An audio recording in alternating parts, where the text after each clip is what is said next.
I'm Kate Jeffery. I'm a professor of behavioural neuroscience at the Department of Experimental Psychology here at UCL.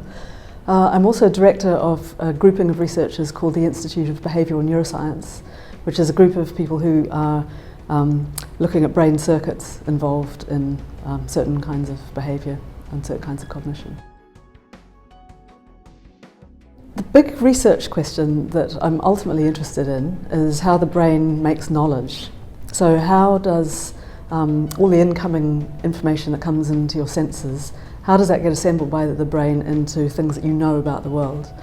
And the particular kind of question that my lab asks is, how do we make a map of space? So how do we take all this information coming in through our eyes and our ears about the things that we can see, the landmarks, how far we've walked and so on. How does the brain build that into a map of space so that you know where you are, how to get to where you want to go, and ultimately how to remember the things that happen to you in places and use that to kind of store your memories for your life events. My particular research question at the moment is looking at how the brain integrates or puts together information about the movements that you've made through the space, together with the information about things that you can see around you. So a lot of the way that you know where you are is that you know where you were just a moment ago, and you know how far you've walked or which way you've turned or something like that. So some of that information comes from circuits in the brain that process motion, so things like your inner ear that processes information about acceleration and movement, velocity and so on. And some of that comes from landmarks, so things that you see around you that are familiar to you. And they're very different sorts of information. So there are places in the brain where these two things have to come together. And we're very interested in how that happens, like, you know, how do you put all of that together? So we're focusing at the moment on a particular type of brain cell that's involved in processing how far you've moved. And these were discovered quite recently, and we're very excited about how they work. They're called grid cells.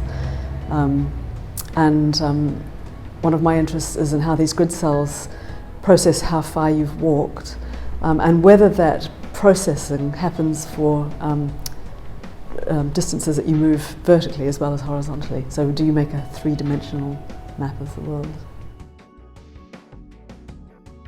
There are various reasons that this kind of research is important. It's very basic research, and we're studying animals. So you might say, well, why do we care how the rat knows how far it's walked? But the reason is that it helps us uncover how the brain does these very complex things which we know humans do as well. So all of these things that are present in things like rats, they're very, very fundamental.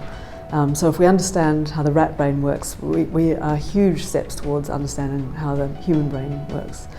So that's one thing, just understanding these general principles of how knowledge is made and so on. This particular system is also really important because it's the framework for storing and organising our memories for life events, and we know that that's really important for us. And an example of why that's important happens in Alzheimer's disease, when people lose the ability to store new memories. We now know that that's because this map of space is breaking down, and that the neurons that are involved in making that map are no longer talking to each other properly, and without a map you've got nothing to attach your memories to. So if we can understand how that all works, then we can understand things like Alzheimer's disease. And we can also understand healthy humans too, you know, how we navigate, how we make sense of the world. How do we build a world that's easier to navigate? How do we build devices that are more effective at helping us navigate and helping us remember, and so on. So it's important for all sorts of reasons.